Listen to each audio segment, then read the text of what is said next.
Pagi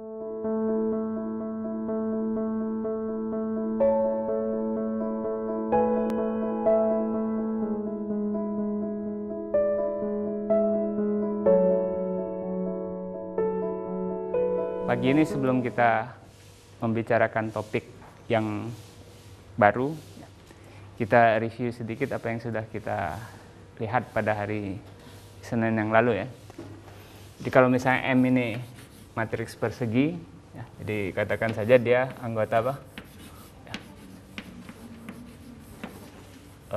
F. Ya, matriks persegi. Nah, SPL, kita tuliskan SPL sebagai persamaan matriks seperti ini. Ini mempunyai solusi tak nol, mempunyai solusi trivial. Kapan? Ya, jadi mempunyai solusi tak trivial, yaitu solusi X yang tidak sama dengan nol. Jika dan jika apa kemarin kita lihat? Ya, bentuk eselonnya ya, jadi bentuk eselon cukup eselonnya tidak harus tereduksi ya, benar nggak ya? Jadi bentuk eselon M memuat apa? Baris 0 ya. Dan ini juga ekivalen dengan apa? Ya, diagonal utama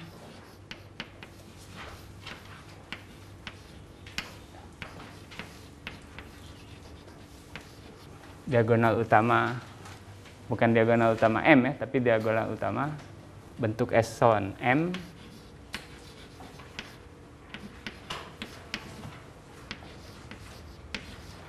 bentuk eselon M ini apa? Ya, memuat komponen 0. Membuat komponen yang bernilai 0.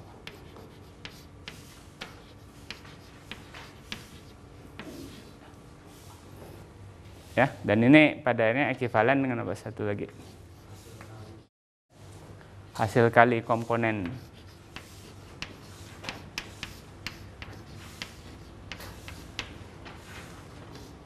ya, hasil kali komponen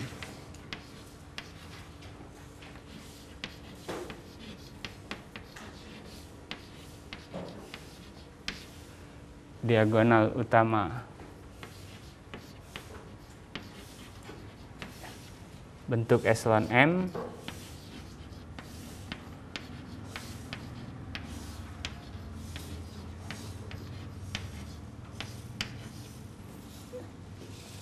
ya, di hasil kali semua komponennya itu bernilai 0.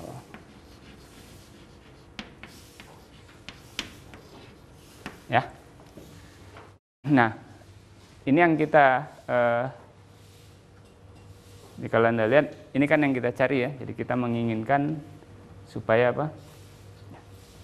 Supaya persamaan ini, ya, persamaan matriks, atau kalau Anda bisa melihatnya sebagai sistem persamaan linear, itu mempunyai solusi tak nol. Jadi sebenarnya kita menginginkan apa? Ya, kita pada akhirnya menginginkan supaya ini, ya, hasil kali komponen diagonal utama bentuk eselon M itu bernilai 0. Nah, kita ingin membuat sebuah ukuran, ya, jadi sebuah alat pengukur, ya, dengan cara, ya, jadi setiap matriks persegi ini, ya, kita beri suatu nilai tertentu. Jadi nilai tertentunya apa ya? Kita sebut aja di sini ya, delta M. Ya, delta M anggota apa? Anggota F. Ya. Nah, dengan memperhatikan ini sebetulnya bagi kita yang lebih penting itu adalah, ya, secara sederhana saja, ya, ini aja nanti. 0 atau tidak 0, ya, untuk keperluan kita di sini. Nah, sekarang pertanyaannya, delta yang seperti apa yang bisa memberikan itu? Karena apa yang kita lihat di sini itu berkaitan dengan bentuk eselon, ya, maka tentunya ukuran kita ini juga akan terkait dengan operasi baris elementer. Ingat ya, operasi baris elementer ya? Ada berapa macam? Ya, 3 macam. Yang pertama apa? Pertukaran baris. Apa? Yang kedua apa? Mengalihkan baris dengan ya konstanta. Ya, kalau kita mengadakan operasi baris elementer, konstantanya harus tidak nol. Kemudian yang ketiga, ya, menjumlahkan baris dengan kelipatan baris lain. Oke, ya. Nah, jadi sekarang kita akan lihat, ya. Jadi karena apa yang akan kita lihat ini terkait dengan operasi baris elementer, maka kita ingin melihat M itu bukan sebagai matriks persegi, tapi sebetulnya adalah ya, kumpulan dari n buah baris. Sehingga delta ini, fungsi delta ini sebetulnya adalah ya, bergantung kepada baris-baris M. Ya, jadi kalau misalnya Anda lihat seperti apa sih, ya kalau Anda di kalkulus atau di kalkulus buah banyak itu kan Anda punya ya fungsi yang ya variabelnya lebih dari 1. Di sini kalau misalnya Anda melihat ini kita bisa memandang delta ini sebagai fungsi dengan 1 variabel. Variabelnya berupa apa? Ya, berupa matriks. Tapi dengan melihat delta itu sebagai fungsi dari baris-baris matriks, ya kita melihat delta itu seolah-olah ya sebagai fungsi dengan banyak variabel. Ya, dalam hal ini ada berapa variabel? Ya, ada n. Sebanyak baris matriks. Nah, fungsi delta yang kita inginkan itu ya seperti saya katakan tadi terkait dengan operasi baris elementer. Ini ada beberapa sifat, tidak langsung operasi baris elementer, tapi Anda akan lihat bahwa sebetulnya terkait gitu ya. Jadi yang pertama itu apa? Yang pertama itu kalau kita mempunyai 3 matriks ABC, kemudian matriks C itu kita peroleh dari, jadi sebetulnya kalau misalnya Anda lihat ABC itu sebetulnya semua barisnya itu sama kecuali baris ke I. Jadi n kurang 1 baris semuanya sama.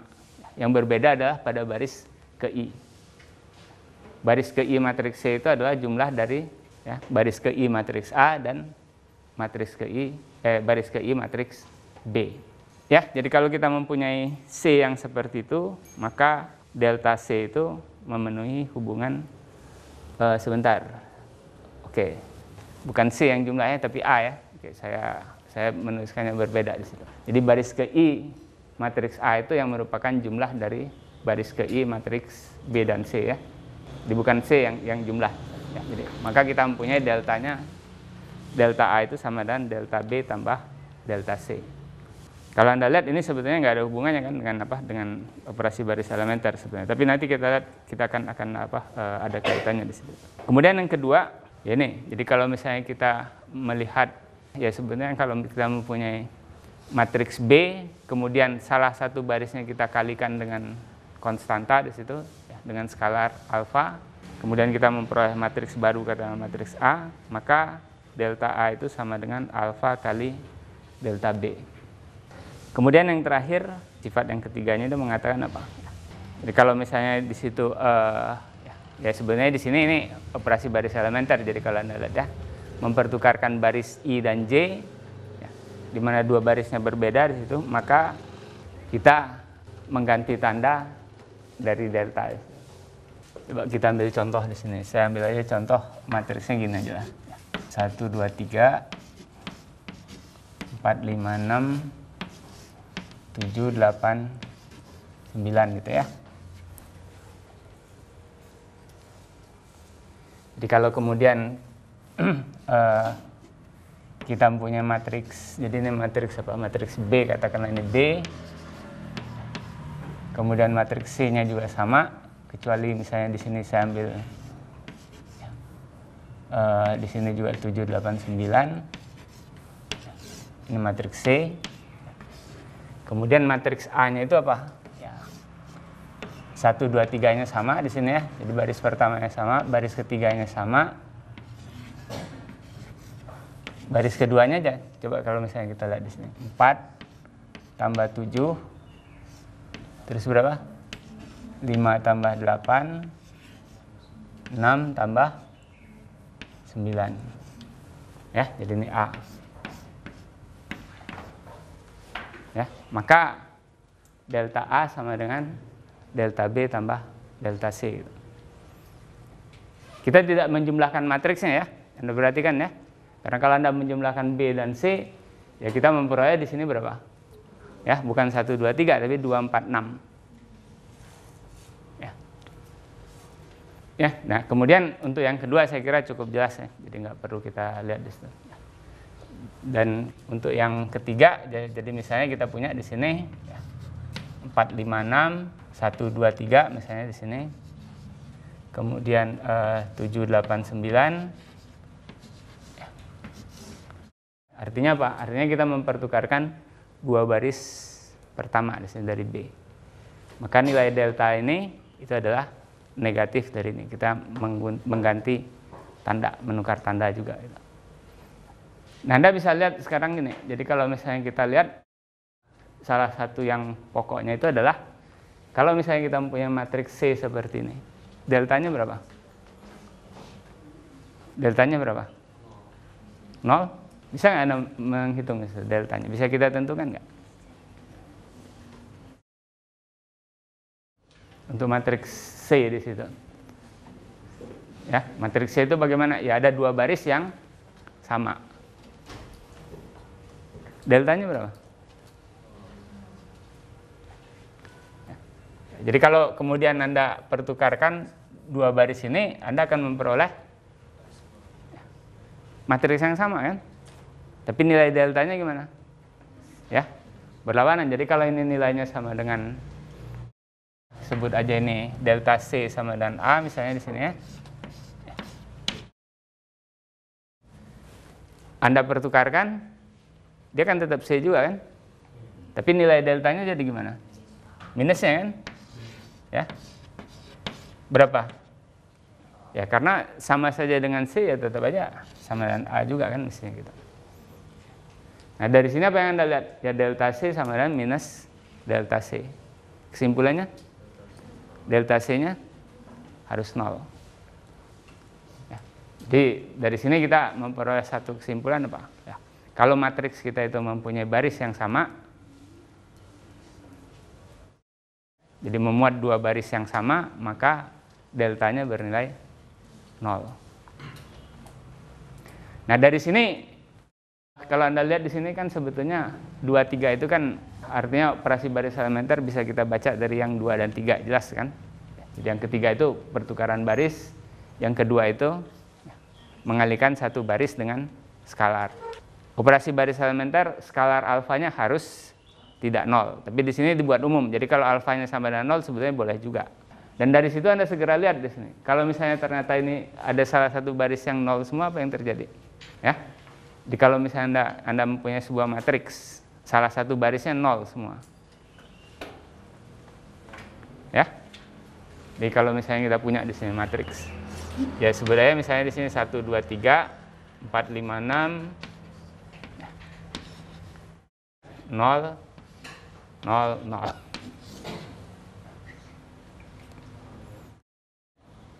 Deltanya berapa nih? Ya, deltanya harus 0. Kenapa? Dari sifat 2. Kenapa? Ya karena kita bisa melihat matriks ini kita peroleh dengan mengalihkan baris ketiga. Ya katakan saya dari matriks B itu dengan skalar 0. Ya, dan berdasarkan sifatnya ya deltanya adalah 0 kali deltanya B gitu. Ya, jadi dari sini kita sudah bisa menyimpulkan apa? Kalau ada dua baris yang sama, maka deltanya 0. Kalau ada baris 0, maka ya deltanya 0 juga. Nah, sekarang kalau misalnya kita melihat operasi baris elementer yang Anda katakan yang ketiga tadi, jadi artinya kita mempunyai sebuah baris ya, dijumlahkan dengan kelipatan baris lain. Deltanya bagaimana? Jadi misalnya saja kita punya matriks B. Kemudian ya, apa yang kita lakukan? Yang kita lakukan adalah ini baris kedua misalnya, itu ya Anda lihat kan, dikurangi dengan 4 kali baris pertama misalnya. Kalau Anda melakukan eliminasi Gauss itu kan yang kita lakukan kan? Apa yang terjadi? Jadi sebetulnya kalau Anda lihat ya, kita punya di sini 1, 2, 3. Oke, mestinya dibuat lebih panjang di sini. 1, 2, 3 ya, baris pertama. Kemudian apa yang kita lakukan di sini? 4. Terus ya sebenarnya kita bisa tuliskan di sini tambah min 4 kali 1, masih kurang panjang. Geser aja lagi di sini. Kemudian di sini berapa? 5 tambah min 4 kali 2. Kemudian yang terakhir berapa di sini? 6 tambah min 4 kali 3. Kemudian di sini taruhlah ini tetap aja di sini 7, 8, 9. Jadi apa yang kita lakukan? Ya kita menjumlahkan baris kedua matriks B dengan min 4 kali baris pertamanya. Deltanya berapa?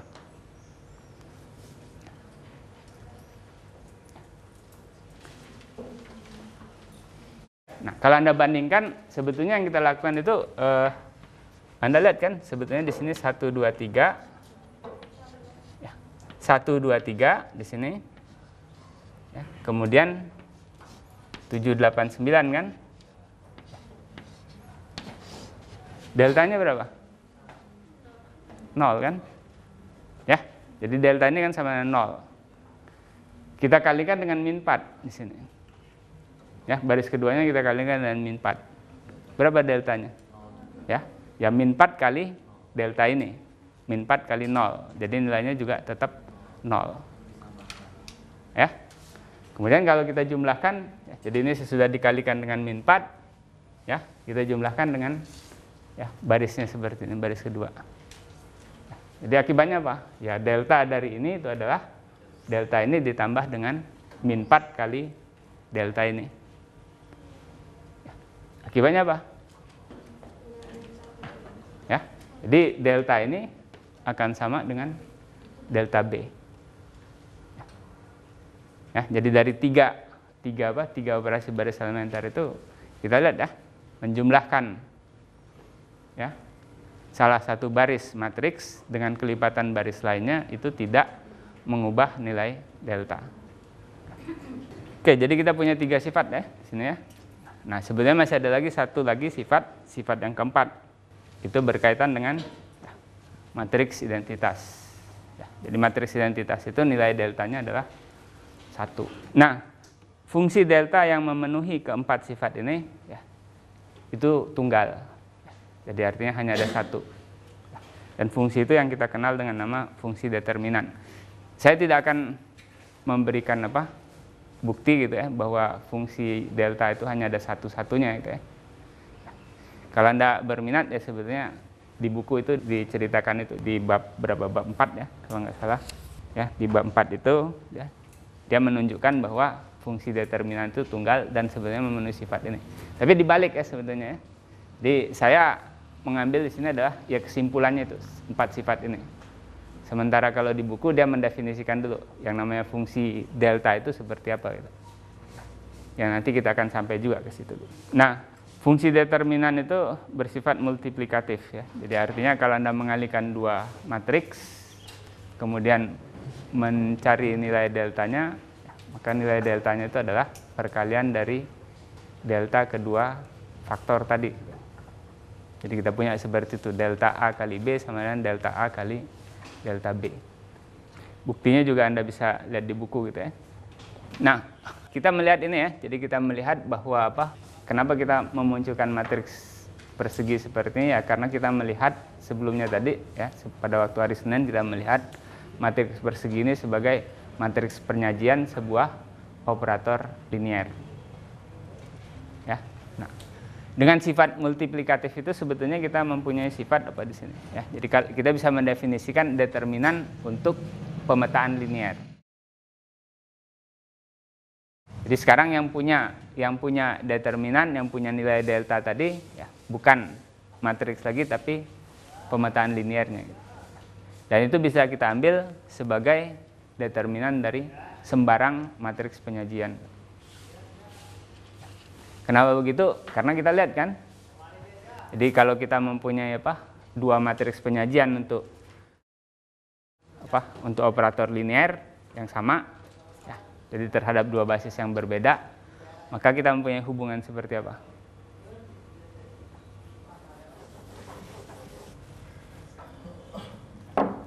Ya, jadi kita mempunyai di sini kalau kita mempunyai operator linear T, ya, kemudian di sini kita lihat matriks penyajian terhadap basis Y, maka kita mempunyai di sini,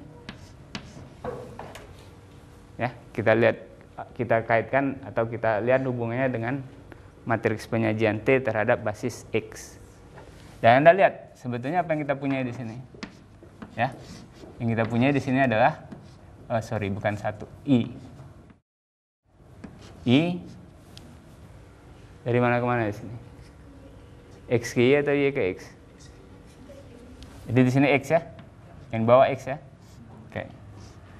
Saya nggak hafal nih, jadi Anda yang mestinya lebih hafal dari saya gitu. Kemudian yang di sini apa? Ya kita mempunyai I juga ya, YX dibalik di sini. Tapi Anda lihat bahwa ya, itu sama saja dengan inverse-nya kan? Ya enggak?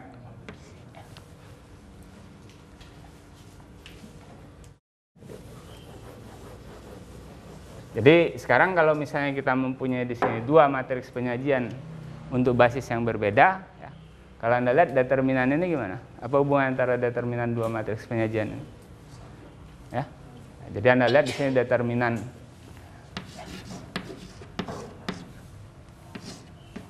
T, Y, ya, karena sifat multiplikatifnya itu sama dengan determinan I, XY, ya, kali determinan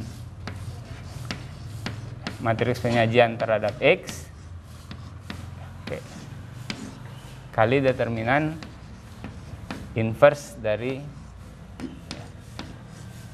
XY, inverse.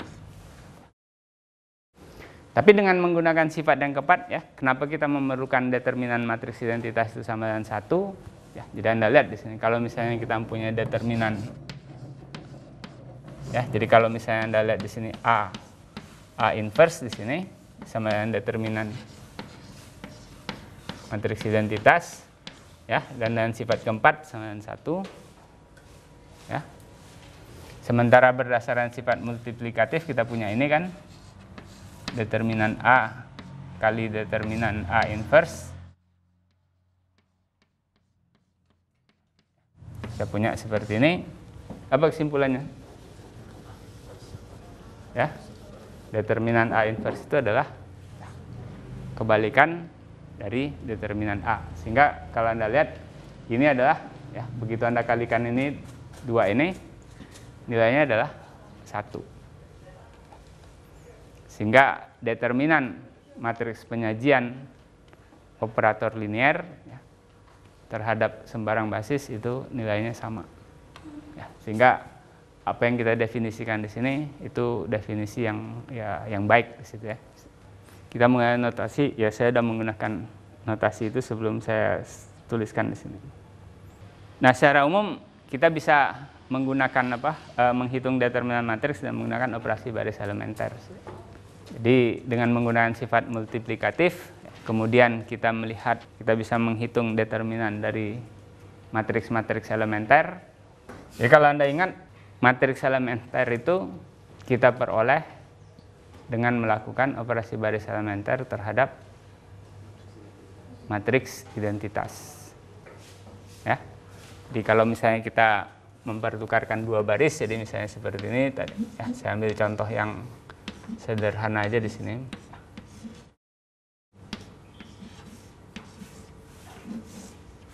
Ya. Kemudian kita melakukan pertukaran baris, misalnya di sini baris kedua dan ketiga kita pertukarkan. Jadi di sini jadi 789 456. Jadi kalau yang kita akan melakukan operasi baris elementer, pertukaran baris kedua dan baris ketiga. Dan ini sama saja dengan apa? Ya, mengalihkan matriks ini dengan apa? Ya, dan matriks elementer di sebelah kiri. Atau ya sebenarnya kita bisa melakukan ya hal yang sebaliknya di situ. Jadi kalau misalnya Anda mempunyai matriks yang seperti ini, ya, kita bisa melakukan apa? Ya inverse-nya. Ya. Tapi inverse dari operasi baris elementer pertukaran baris itu apa? Ya operasi baris yang sama kan? Jadi kalau Anda mempertukarkan baris di sini, Anda memperoleh ini kan? Tapi untuk memperoleh ini dari sini apa yang Anda lakukan? Ya tetap aja pertukaran baris yang sama. Sehingga kita bisa melihat di sini kita lakukan apa? Ya kita mempertukarkan baris kedua dan baris ketiga pada matriks identitas. Ya, jadi kita akan punya di sini baris pertamanya tetap, baris keduanya sekarang adalah baris ketiga matriks identitas. Ya. Berapa determinan ini? Pertukaran baris. Ya, jadi pertukaran baris itu artinya apa? Determinannya berganti tanda. Matriks identitas determinannya 1, akibatnya ini min 1. Sehingga determinan ini dan determinan ini ya berbeda tanda. Ya, gitu kan? Jadi kalau misalnya kita lakukan aja coba. Jadi kalau misalnya kita lakukan di sini, ya. Itu satu contoh ya pertukaran baris. Jadi kalau misalnya kemudian kita lihat di sini 1 2 3 4 5 6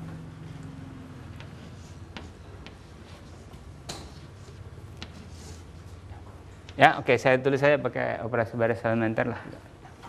Kalau Anda lihat di sini berapa di sini? 1 2 3. Kemudian di sini berapa? 0. Berapa? Jadi di sini dikalikan dengan min 4, ya. Min 8, min 3, min 12, min 6. Ya. Ya, jadi kalau misalnya kita melakukan menjumlahkan baris kedua dengan min 4 kali baris pertama, determinannya gimana? Ya, determinannya kan sama kan? Tetap. Ya sudahlah, kita lakukan aja sekaligus ya, baris ketiga dan baris pertama. Jadi kalau misalnya Anda lihat, ya ini tidak akan berubah juga. Di sini kali min 7, berapa di sini? Min 6 di sini. Min 12. Tidak ada apa? Ya, tidak ada perubahan nilai determinan di sini. Ya, jadi determinannya akan sama. Kemudian berikutnya apa? Ya. Ya, kemudian kita lihat apa di sini. Ya, jadi kalau misalnya kita lihat di sini 1 2 3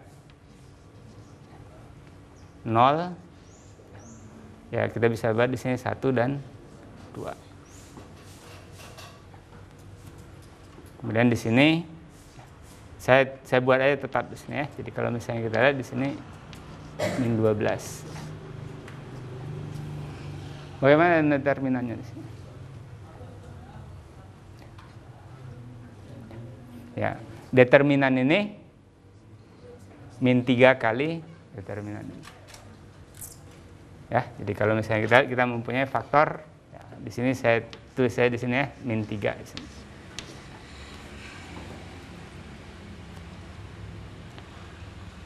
Sesudah itu apa? Ya yang terakhir pada dasarnya ya kita mempunyai seperti ini. 1, 2, 3, kemudian 0, 1, 2. Yang terakhir apa? Jadi Anda jumlahkan baris ketiga dengan 6 kali baris kedua. Apa yang Anda peroleh? Tidak ada perubahan kan? Tapi di sini kita tahu ini determinannya berapa? 0. Kenapa 0? Karena kita sudah tahu tadi kan? Kita sudah hitung tadi. Bahwa kalau ada baris 0 pada matriks, maka determinannya 0. Akibatnya apa? Ya akibatnya determinan ini, ya, determinan ini adalah ya, ini sama. Jadi kalau ini sama dengan 0, ini jadi berapa? 0 juga karena determinannya sama. Ini ya, min 3 kali determinan ini. Jadi min 3 kali 0 ya 0 juga. Sama ya 0. Ya. Nah, sebetulnya dengan apa? Dengan ketunggalan apa namanya? Fungsi determinan, ya. Anda kan tidak harus melakukan operasi baris elementer dengan cara seperti ini ya. Karena kalau kita melakukan operasi baris elementer ya sebetulnya bisa banyak cara gitu kan, tidak tunggal kan. Tapi dengan ketunggalan determinan jawabnya pasti akan sama di sini. Ya, jadi di sini ya seperti yang sudah kita lihat di sini melakukan operasi baris elementer berarti melakukan perkalian dengan matriks elementer.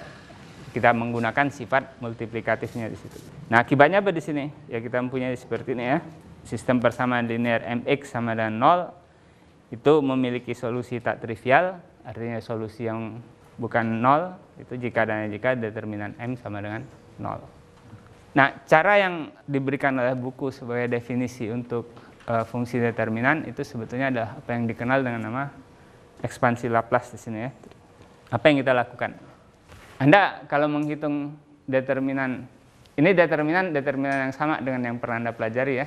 Jadi Anda belajar menghitung determinan fungsi matriks 2 kali 2 kan, 3 kali 3 kan, ya.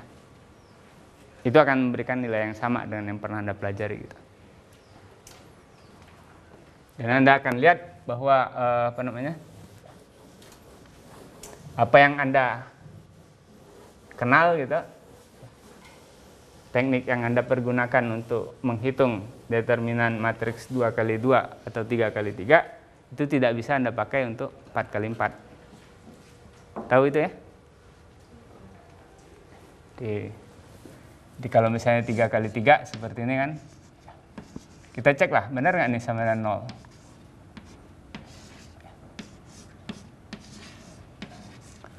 Jadi kalau misalnya kita lihat apa yang Anda lakukan di sini, sebetulnya di sini 1, 2, 3 terus apa lagi? Ya, 1, 4, 7 di sini kan. Kemudian di sini berapa? 2, 5, 8. Kemudian Anda lakukan ini kan, 1, 2, 3, dapatnya berapa di sini? Ya, 45, 84, berapa? 96. Ya. Dan ini positif. Gitu kan? Sesudah itu apa lagi? Ya. Anda ambil yang ini. Berapa di sini? 105. Ini berapa? 48. Yang terakhir 72, ya. Nah, ini tandanya 0 nggak? Jadi di sini plus 24, di sini 36 kan? Ya? Benar nggak? Ini 36 kan? 24 jadi berapa? 36 tambah 24 berapa? Atas 225. Ya? Anda mau ngitung jumlah ini terus dikurangi ini? Ya, saya ngitungnya ini 96 kurang 72 berapa?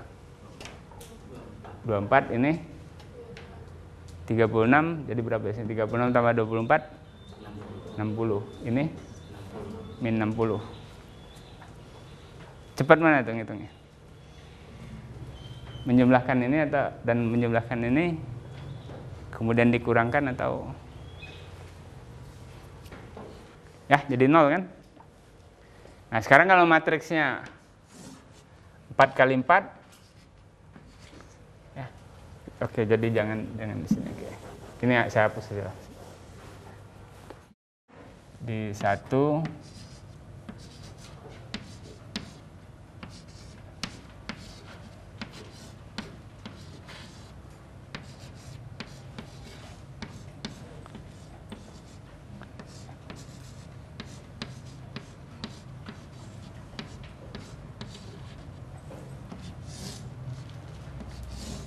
ya.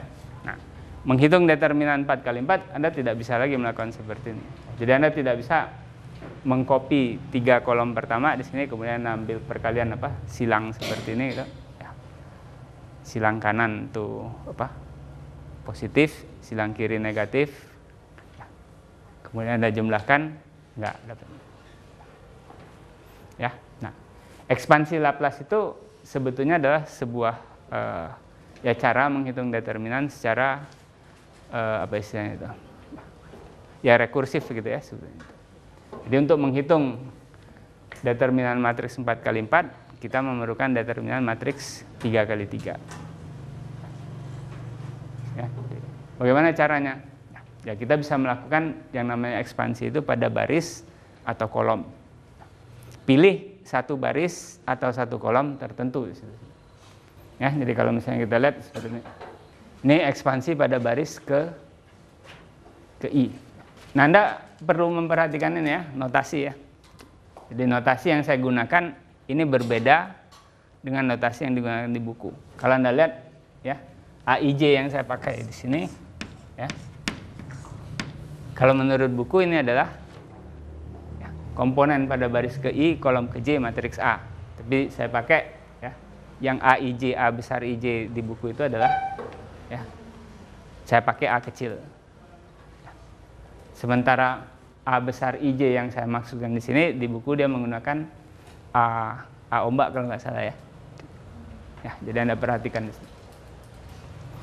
Nah, apa yang kita lakukan sebetulnya? Ya, jadi sebetulnya kalau misalnya Anda lihat kalau kita menghitung determinan ini ya, 4 kali 4 itu sama dengan kita ambil salah satu baris ya. Mungkin baris pertama di sini. Jadi kita ambil komponen di sini A11. Kemudian indeksnya itu Anda jumlahkan genap ya. Jadi artinya positif di situ. Jadi kalau Anda lihat ini 1 kali determinan apa? Ya, determinan matriks yang kita peroleh dengan membuang baris pertama dan kolom pertama matriks ini ya. Sehingga Anda bisa lihat ini determinan berapa? 6, 7, 8 10, 11 12 14 15 16 ya. Ini 1 kali ini ya.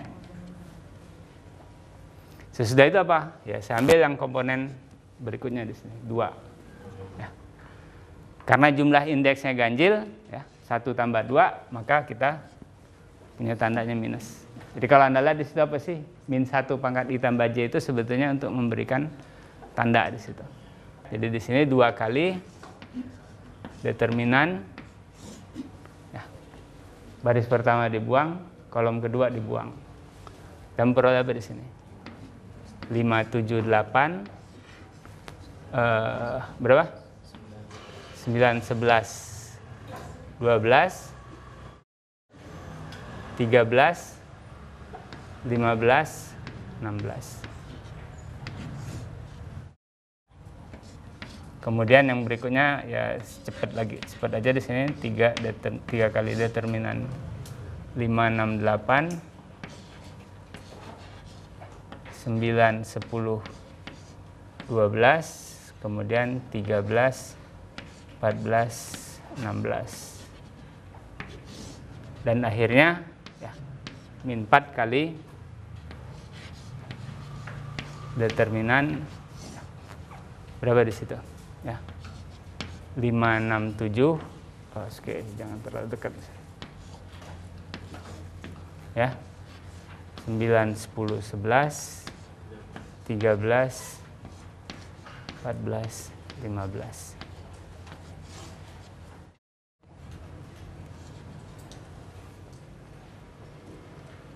Gini ya, kita menghitung determinan matriks 4x4 ini dengan ekspansi pada baris pertama. Kita juga bisa melakukan ekspansi pada kolom. Yang dijumlahkan itu pada dasarnya sama. Tapi kalau Anda melakukan ekspansi pada baris, yang berubah itu adalah indeks kolomnya. Sementara kalau Anda melakukan ekspansi pada kolom, yang berubah adalah indeks pada barisnya. Jadi Anda lihat di situ, ketika ekspansi kita pada baris ke I, yang berubah adalah J-nya. Sementara ekspansi pada kolom, ya, yang berubah adalah I. Nah, sebetulnya kalau Anda lihat ya, nih, jadi determinan matriks 4x4 ini bisa kita lihat sebagai jumlah 4 suku ini. Ya, sebetulnya kalau misalnya Anda bisa lihat ya, dengan cepat semuanya ini, ya, determinan 4 ini semuanya 0. Kenapa 0? Ya, jawabnya adalah karena Anda lihat di sini selisih antara baris kedua dan baris pertama ini berapa? Ya, 4, 4, 4. Ini berapa? 4, 4, 4 juga. Ini juga selisihnya 4, 4 juga kan semuanya kan? Selisih antara baris kedua dan baris pertama itu 4, 4, 4. Selisih antara baris ketiga dan baris kedua juga 4, 4, 4. Sehingga sebetulnya kalau Anda melakukan 2 kali operasi baris elementer, ya, Anda akan peroleh sebuah matriks yang mempunyai 2 baris sama. Jadi akan 0 semua di sini. Nah, untuk keperluan di kuliah ini kita lebih banyak melihat determinan ini sebagai alat. Alat untuk apa? Ya, alat untuk memperoleh nilai dan vektor eigen. Jadi kalau misalnya kita kembali lagi ya, kita lihat bahwa nilai karakteristik lambda itu adalah ya, nilai eigen lambda adalah solusi persamaan determinan xi kurang t sama dengan 0. Kenapa? Ya karena kemarin kan kita menginginkan apa? Jadi nilai lambda itu nilai karakteristik kalau apa? Kalau SPL ya, atau persamaan lambda i kurang t, kemudian saya menggunakan x-nya nanti tidak ada 2 di situ. Jadi ingat kan, kemarin kita ingin apa di sini? Lambda i kurang t. Kalau Anda lihat kemarin di sini x sama dengan 0 kan. Jadi kalau misalnya kita lihat ini sebagai vektor, ya,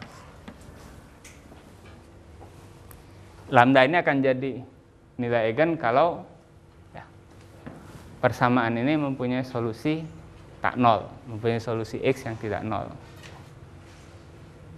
Ya, jadi Anda melihat ini sebagai persamaan ya, jadi mempunyai persamaan yang tidak 0. Dan itu ekivalen dengan apa? Ya pada akhirnya determinan dari pemetaan ini tidak sama dengan 0. Ya, jadi ini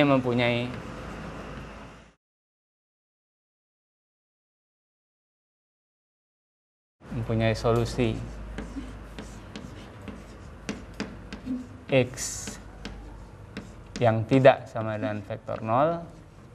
Ya, dan ini ya, kita mempunyai hubungan jika dan jika di sini pada akhirnya. Ya, determinan lambda i kurang t justru ini sama dengan 0. Anda menginginkan solusi tak 0, boleh, determinannya sama dengan 0 ya. Ya, jadi artinya apa? Ya artinya sekarang kita bisa melihat ini sebagai di lambda yang seperti ini kita bisa lihat sebagai solusi dari sebuah persamaan bilangan, persamaan skalar di sini. Ya, persamaannya apa? Persamaannya adalah determinan. Ya, saya pakai x juga di situ ya, Atau kalau Anda mau, Anda boleh ganti pakai T misalnya. Ini. Ya, kalau mau kita bisa buat di sini TI, T kecil sama dengan 0. I dan T-nya tertentu, sehingga ini kita mempunyai di sini ya fungsi dari T. Ya. Pada akhirnya kita mempunyai PT sama dengan 0. Di lambda itu adalah solusi persamaan ini. Nah, persamaan ini, ya, determinan ini sama dengan 0, kita namakan persamaan karakteristik untuk operator T. Yang namanya persamaan karakteristik itu, ya, adalah determinan ini, ya, skalar kali I kurang operator T sama dengan 0. Anda boleh menggunakan ini, ya. Jadi apa istilahnya itu, variabel untuk persamaan, boleh X, boleh T, boleh yang lain sebetulnya. Ya. Nah, seperti yang Anda juga pernah pelajari gitu ya. Jadi di sini ya. Jadi kita sebetulnya kalau mau memperoleh ya persamaannya secara eksplisit, di situ kita akan melihatnya sebagai apa, dengan menggunakan matriks. Dan kalau Anda ingat kembali ya, yang seperti ini akan merupakan sebuah polinom ya. Polinomonik artinya apa? Artinya koefisien untuk pangkat tertinggi itu 1 ya. Kemudian derajat n, artinya pangkat tertingginya adalah n. Pangkat tertinggi dan koefisien tak 0 itu n. Ya, ini udah tahu semua kan? Anda masih ingat nggak tuh? Nah, ini sendiri, jadi kalau misalnya Anda lihat ini ya, jadi artinya apa? Jadi ini artinya sebetulnya mengatakan PT ini adalah polinom berderajat n, kemudian koefisien untuk T pangkat n itu sama dengan 1. Ya, dan PT itu kita namakan polinom karakteristik ya, untuk T. Karena PT ini adalah polinom berderajat n, maka dia mempunyai solusi atau mempunyai akar paling banyak n buah. Ya, tidak akan lebih dari n buah. Dan n akar itu, ya, jadi dalam hal ini n solusi itu mungkin sama. Jadi boleh saja di antara n akar yang kita tuliskan itu, ya, ada nilai yang sama. Jadi kalau misalnya lambda 1 sampai lambda n, misalnya di sini adalah akar-akar ya, PT. Ini tidak harus berbeda. Bisa jadi ada yang sama. Dan Anda lihat ya, bahwa ya, polinom karakteristik itu tidak harus memiliki n akar. Bisa kurang. Bisa malah tidak punya akar sama sekali, tidak punya solusi. Jadi persamaan karakteristiknya bisa jadi tidak mempunyai solusi. Itu mungkin. Karena itu dikatakan apa di sini? Ya, persamaan karakteristik ya mempunyai paling banyak n akar. Kita mengatakan hal yang sama ya. Jadi akar persamaan karakteristik atau akar polinom karakteristik itu kita gunakan aja dua-duanya di sini. Nah, khusus untuk lapangan kompleks kita mempunyai sifat seperti ini. Namanya teorema dasar aljabar. Jadi di sini ya, jadi pada lapangan kompleks setiap suku banyak berderajat n terurai sebagai hasil perkalian n faktor linear. Dan akibatnya apa? Ya, akibatnya polinom berderajat n itu mempunyai tepat n akar. Tidak harus berbeda, sekali lagi ya. Jadi ini teorema dasar aljabar. Yang buktinya bisa Anda temukan di kompleks, analisis kompleks. Anda nggak akan menemukan bukti itu di aljabar. Tapi namanya teorema dasar aljabar. Jadi kalau kita bekerja atas lapangan C, persamaan karakteristik T itu memiliki tepat n akar. Tidak harus berbeda. Jadi sebagai contoh, kita tidak usah melihat operator tapi lihat matriks saja. Jadi kalau misalnya Anda lihat di sini, kalau kita mempunyai matriks, ntar dulu saya lihat dulu. Jadi kalau di sini, oke. Jadi kalau di sini kita punya 0 1 ya, min 1 0 ya. Dikatakanlah ini matriks penyajian dari sebuah operator linier pada F2 ya. Ya. Katakan aja ini adalah ya, TX. Ya, sebut aja namanya sekarang supaya pendek namanya A saja gitu. Nah, polinom karakteristiknya apa? Ya, jadi kalau misalnya kita tuliskan di sini ya, PT ya, untuk ya kita boleh menggantikan operator itu dan matriksnya sama saja gitu ya. Jadi kita bisa kadang-kadang kita gunakan simbol seperti ini untuk menunjukkan apa? Bahwa ini adalah polinom karakteristik untuk matriks A. Atau kalau kita gunakan operator T di sini ya, boleh juga. Jadi kalau Anda lihat, kita akan melihat di sini PT ini sama dengan determinan T kali matriks identitas kurang ini. Dan itu sama saja dengan apa? T1 min 1 T. Ya, dan kalau Anda hitung ini T kuadrat tambah 1. Kalau Anda bekerja di lapangan real, Anda lihat di sini. Ini tidak punya akar kan? Nggak ada solusinya di sini. Kalau kita bekerja di lapangan real. Benar kan? Sebaliknya kalau Anda bekerja di lapangan kompleks, kita mempunyai. Jadi kalau Anda lihat di sini di R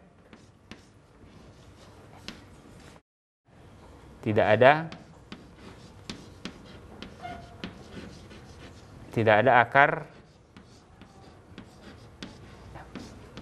untuk PAT ini. Ya. Kalau di C gimana? Di C akar-akarnya akar-akar adalah plus minus maksudnya apa? Kurang lebih I ya. Kalau dikatakan dan atau di sini? I dan min I atau I atau min I? Or? Disuruh milih dan atau milihnya or.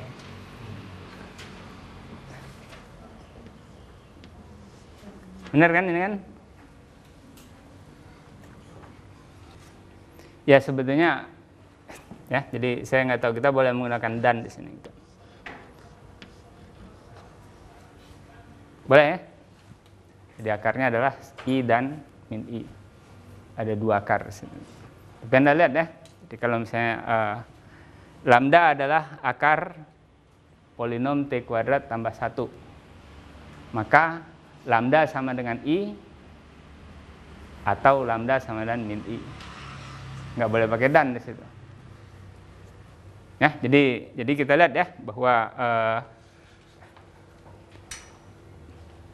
jadi nilai eigen itu tidak selalu ada. Cuman kalau misalnya kita bekerja di lapangan kompleks, kita bisa mengatakan apa? Nilai eigen itu pasti ada. Kalau Anda lihat ini ya, jadi kalau misalnya Anda perhatikan ini, ya, kenapa dia tidak punya akar, tidak punya nilai eigen sebetulnya di situ. Ini ada interpretasi geometris sebetulnya itu. Karena apa? Karena kalau misalnya kita lihat yang namanya vektor eigen itu adalah vektor yang oleh operator itu dipetakan ke kelipatannya sendiri gitu. Ya. Nah, kalau Anda melihat ini sebagai apa? Kalau kita bekerja di lapangan real ya sebetulnya ini adalah pemetaan dari R2 ke R2. Dan R2 itu bisa kita gambarkan sebagai bidang kan? Ya. Nah, kalau Anda lihat bidang ini operator ini adalah operator apa? Secara geometri. Ya, Anda bisa perhatikan di situ bahwa 1 0 dipetakan ke kemana? 01. Kemudian 01 dipetakan ke min 1, 0. Ya. Di 1, 0 dipetakan ke 0, 1. 0, 1 dipetakan ke min 1, 0. Apa tuh? Operator apa? Ya, jadi di sini 1, 0 dipetakan ke 0, 1. 0, 1 dipetakan ke min 1, 0. Apa itu? Ya, rotasi 90 derajat, rotasi pi per 2. Dan Anda lihat, kalau kita melakukan rotasi, tidak ada vektor tak nol yang dipetakan ke kelipatannya. Ya, untuk yang 90 derajat di sini. Ya, jadi masalah kita adalah masalah mencari nilai dan vektor eigen, mencari dua objek sekaligus, tapi kemudian kita reduksi dengan sehingga mencari apa? Mencari nilai eigen, mencari salah satunya. Gitu. Kalau kita sudah punya nilai eigen, bagaimana kita memperoleh vektor eigen? Ya, jawabnya pada dasarnya adalah kita menyelesaikan SPL. Jadi kalau Anda ganti aja. Jadi kalau misalnya di sini nilai eigennya adalah I, ya Anda ganti aja di sini. Ya. Atau Anda ganti di sinilah jadi di sini. Ya, II kemudian Anda selesaikan persamaan Anda selesaikan SPL dengan matriks koefisien ini. I1 min 1 I. Ya, jadi sekali lagi masalah kita sebetulnya mencari dua objek sekaligus. Nilai eigen skalar dan vektor eigen vektor. Kita reduksi menjadi masalah hanya menentukan skalar. Ya, menentukan nilai eigen. Bagaimana caranya? Ya menggunakan ini determinan ini tadi. Nah, jadi ya itulah yang ingin yang kita coba ya. Jadi artinya sekarang kita mempunyai alat kalau kita ingin mencari apakah ada nilai eigen atau vektor eigen di situ. Oke, saya kira untuk hari ini ya materi yang saya sampaikan ya hanya sekian aja gitu ya. Sampai kesempatan berikutnya.